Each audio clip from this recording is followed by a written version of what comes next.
Hello everyone, today I'm going to teach you the addition trick for numbers in reverse order. Take an example of 23 plus 32.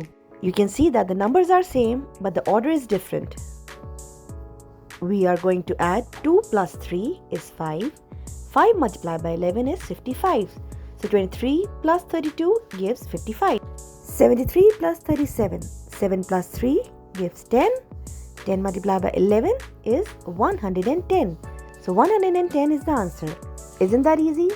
45 plus 54. 4 plus 5 is 9. 9 multiplied by 11 gives 99. 25 plus 52. 2 plus 5 gives 7. 7 multiplied by 11 gives 77. Now 29 plus 92.